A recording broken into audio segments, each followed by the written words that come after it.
And time for a big voice. On the sidelines of the Morningstar conference, we caught up with Shankar Sharma.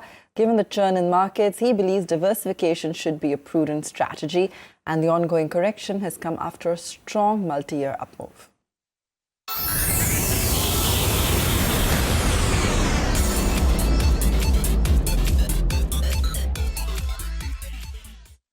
If you're an investor in any market having exposure to only that one market, you should always diversify because there is something called country risk. And irrespective of whether you're a Chinese investor, Indian investor or Japanese investor, you must look to build a globally diversified portfolio because not all economies do well necessarily all at the same time. Countries go through cycles different from what the macro elsewhere is. Indian investors have been very inward focused because we've had 25, 30 years of a pretty strong uptrend in equity markets as well as mirroring the economic growth. But, hey, I mean, this is macroeconomics, and just because you're an Indian investor doesn't mean that you're immune to cycles that India might itself go through. And clearly, you can see that there is some stress in the cycle. Right. Just as a matter of prudence, you must have a diverse, just like even within India, you cannot be only in equities, or you cannot be only in fixed income. You need to diversify. So similarly, on a global basis, you cannot be only a single country, whether it's India or China exposure. You need to diversify. So one should be a dispassionate, formula process-driven investor? Absolutely. You cannot be, you have to be an agnostic. So there's also a tendency of Indian investors to mix up their feeling of nationalism and patriotism in the way of investing. Do you think that's also not a very healthy way for a successful investor? That is a recipe for disaster. Nationalism karna hai to you go and join the army, na? Where it is money, only your data and your analysis should talk. There's nothing else that can talk. And when you start mixing the two things, as many people have done in the last few years, the results are always going to be very, very tragic. What do you talk to our viewers about? What would you like to say about how to navigate through bear markets? Not people come to the market only in a bull phase or euphoric phase and abandon the market in bear phase. Very select few walk through the bear phase. Okay. You've seen so many of them. It's very simple. In investing, I'm not talking stock market investing. In investing, there is so much data that proves that one thing works, and which is your asset allocation strategy. It is not about great stock picking. It's not about finding a Page Industries. It's not about finding an Amazon. It is only top-down asset allocation that determines 80-85% of your returns. 15% is a good smart stock pick or otherwise. If you don't get asset allocation right, meaning how much in equities, how much in fixed income, how much in gold, how much in real estate, how much in silver, how much in crude, how much in US, how much in Japan, how much in continental Europe, how much in other emerging markets, how much in India, unless you work out it's a jigsaw. Unless you work that out, you'll always be crying in a bear market and laughing in a bull market, which is, this euphoria and hysteria swinging between two extremes is not a healthy situation for any person, any human being.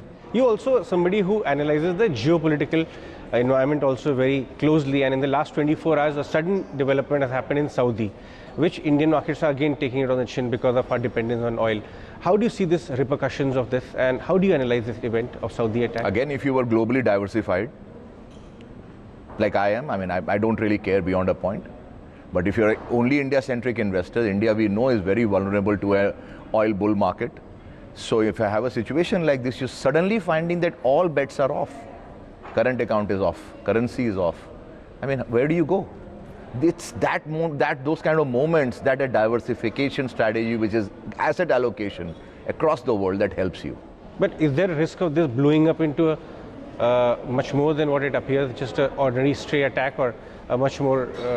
what is scary is just a drone can go and destroy half your production. That itself is a very scary thought. I live in the UAE, and people are saying that they can reach UAE as well. A drone can reach anywhere. Fact of the matter is, these things you can't model for. You just cross your fingers and hope it doesn't happen to you or your backyard. But yes, it is a genuine problem. How are you analyzing the valuations of the three baskets, mid caps, small cap, and large caps right now in Indian market? Large caps are vastly stretched.